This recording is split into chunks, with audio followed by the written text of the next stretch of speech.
Welcome back to the Titanium Hangar. This is Mike, and I'm coming at you with another video. This time I want to talk to you about the Mechafans Toys VS06, their Head Warrior. This one is the Sea Dragon, and it is their take on Highbrow.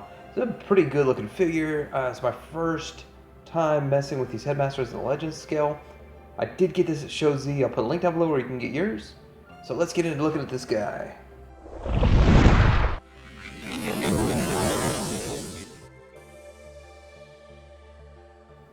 So here's the packaging, and it looks good. I do like how they have the head over here, this whole little reminiscent version of Headmasters. I love that. That looks great. The box looks great. Looking at the side here, you can see both versions of it, both modes. And on the back, you see basically just a bunch of good stuff. The packaging is a bit reminiscent of G1, but definitely different. I like it.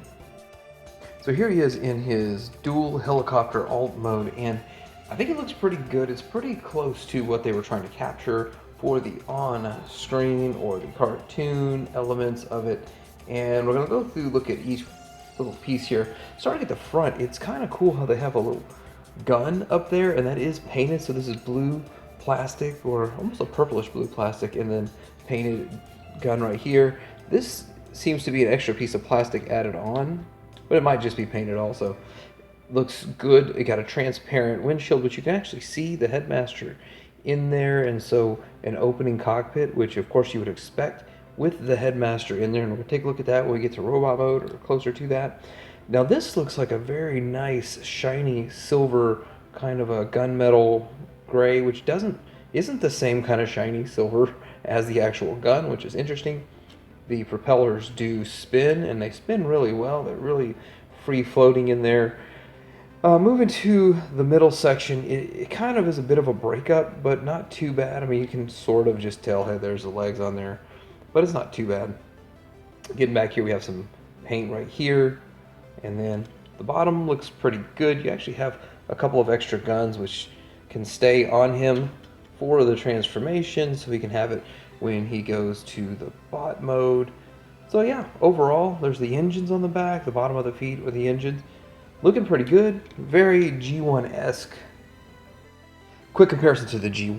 One thing you're going to notice is mine is kind of yellowed, but even though it's kind of yellowed, it's this is really white, and I don't think even the G1 brand new, if Walmart does reissue them or whoever's reissuing Headmasters and we get G1 Headmasters again, if we get that, I don't think it'll be nearly this white, this bright white, but this is always a little bit off. But this does have the spinning blades too. Let's look at it from the front. We got the same cockpit, but this has a lot more detailing to it, which is all that paint on the cockpit, which looks good. And then from the sort of more of a side angle right there, just how you want to go. It depends on what you want out of this and how you want it to work out. I just fixed that. I noticed I had that kind of twisted wrong. But anyway, does look a lot like what you would expect. Comparison to G1, and a lot of these Legends, and especially this Legends Plus with the Mechafans Toys scale, are as big as G1, but not in this case.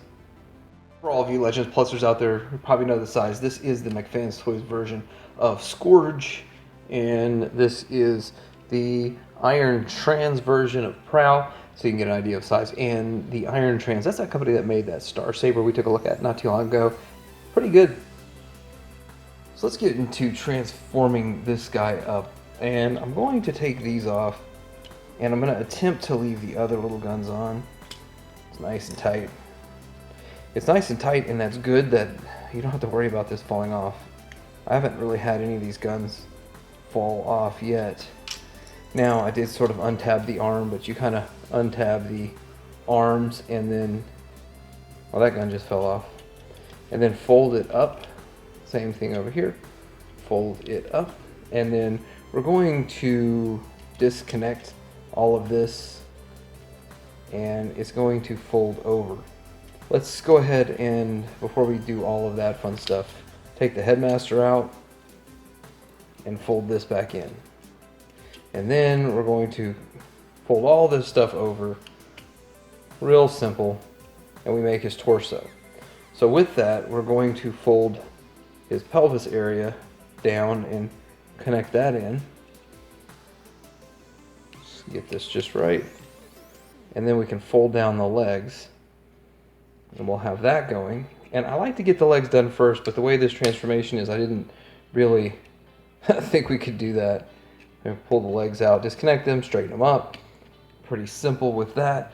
Now we're going to have to get in here with the arms and just basically fold them straight and then rotate them, and we can do something with this elbow. Fold the gun out. This one popped off on me. As soon as I say something like, hey, I don't have to worry about anything popping off, it pops off. Then we're going to get over here to the wing, and it's on this double joint, folding it up. Same thing over here, double joint, fold it up. And this is extremely tight. I like tight. Let's fold this back, and then let me see here. This piece here does have to fold in. That's why it's not tabbing all into place there. And we're going to put the head on top. So let's look at this headmaster before we put the head up top here. He does look pretty good. He is a headmaster. And for it being this small, let's arms down, arms up. For it being this small, it actually is pretty good. Let's do a quick comparison to the G1. Now the first thing you're going to notice in a comparison to the G1 version is how much smaller it is than the G1, just massively smaller, and also the look of it. So the G1 does look just different. They look completely different. You couldn't tell really they're based on the same character, but there they are. Let's go ahead and get it on his head. Fold this transformation like usual, and put it right here. Now, one interesting thing about this is that one time I pulled the head off, and the rest of this unit here, right there, came with the head. It only happened once. It didn't happen multiple times. I don't know what's the deal with that. So let's also put this gun that fell off, which only fell off that one time. Come on, let's get back in here. There it is. And then put his guns in his hands with the standard hands that don't have any articulation other than the wrist just moving up and down for the transformation. And there he is. So we're going to take a quick look at this guy. But this guy looks good. You have to admit, this is, without a doubt, highbrow. You can tell it is. He is the character. He looks really good. I don't have anything against it, to tell you the truth. I like the way it looks. And it matches the original G1 cartoon like you'd expect. So let's look at going up here with the face. We only looked at the headmaster guy as the robot, but in the face you see the eyes. Got some turquoise paint on the glasses, I guess you could say, and then there's some red stuff going on right here, which is interesting. The tech specs are right there, but we're going to do a quick comparison on that here in just a little bit. And we have a little bit of red paint here, some paint on the sides. This is white, and all of white plastic is white, and all of this bluish plastic is blue, and there's no paint. That's not paint, which I wouldn't expect it for like a $25 to $30 figure. Got a little paint right here, and around to the back. That kind of shines too. He is clean on the back. So with this transformation, of course, he's going to be clean. I mean, you do see some shiny silver screws. I prefer the screws on the back too. So we're going to go ahead and get into a little bit of articulation. Head goes side to side, and it is because of this piece in here. That moves, not the head. And this being this small, I would be scared of that head breaking. I know Titan Returns did that, but I never broke one of the Titan Returns heads, believe it or not. Neither did my kids. Shoulder articulation is quite limited. You can only go out so far, unless I'm missing something, but it goes all the way around. So you are very limited with that shoulder, which doesn't really bother me. And I got them kind of crammed together on the shelf, so I'm really not doing anything too dynamic with posing. But some people do. 90 both ways on there. We did see all of this that you can do with the waist, and he's got an ab crunch as part of the transformation too. but you can partially transform him and get that ab crunch out there like crazy. The knee, not quite to the 90. You do have a thigh swivel in addition to a little bit of give on that ball joint, so there's quite a bit of articulation there. And then you do have ankle tilt and all that good stuff going on. So for a little guy, for a lower price point than Magic Square or New Age or anything like that, this is what you get. Now, this is probably the Unique Toys engineering, but I know they added something to it. I don't have the Unique Toys, so I really don't know. Now, one thing I do like about this figure is right here, when you have this little side gun, and just the ability to do something like this, and to just have that side gun and make a pose, something like this. This is so cool. We'll kind of fold that up, get that out of the way. But this is so cool.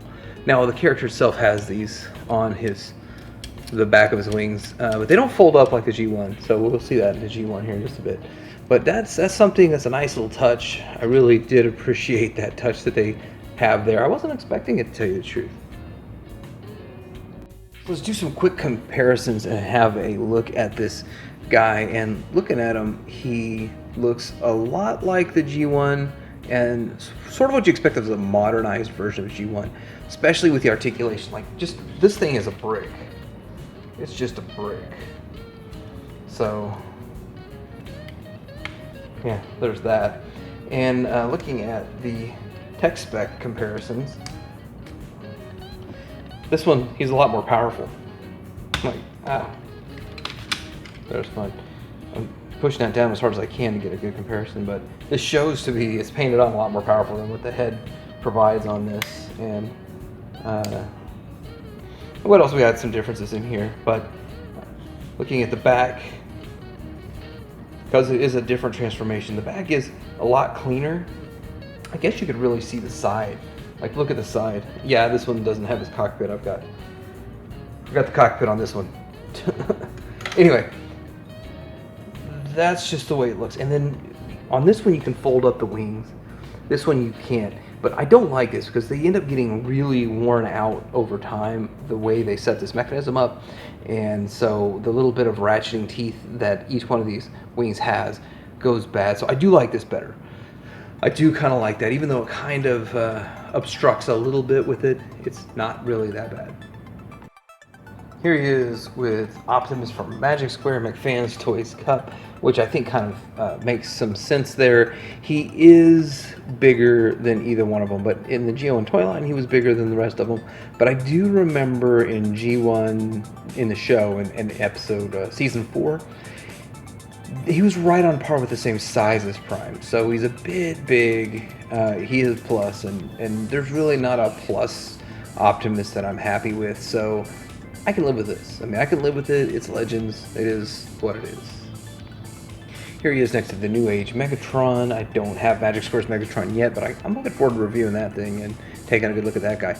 But this is also the McFan's Toys Rodimus Prime, and that is a good looking set there. They belong together. They look like they belong together. Height wise, size wise, aesthetic wise, they fit in. And they fit in well. McFan's Toys does usually fit in very well with McFan's Toys, and even though they do knock off other companies and they make their own, they sort of scale together for the most part. There's a few exceptions though. So this has been McFan's Toys Head Warrior Sea Dragon, their Headmaster Highbrow. And it's a Legends Plus, Legends Extra, a little bit bigger guy, and I like him. I think he's pretty good. I wasn't really sure if I was going to be in on these Headmasters, and I guess I am. I guess I'm going to start picking them all up because it's pretty good. It's very well priced. I got it at Shozy for a really good price. I think they're like $30 or something, and right now all the Legends that are coming out, they're trying to get 50 plus for them, which is kind of blowing my mind. So to stick around the $25, $30 price point like McFan's Toys does, that's exactly what I need. That's up my alley. So and for them to deliver well, it's a very well delivered figure, not an excessive amount of paint, but I do like it. You can get yours at Shozy. I'll link down below. Like, subscribe, because you're Hanger out.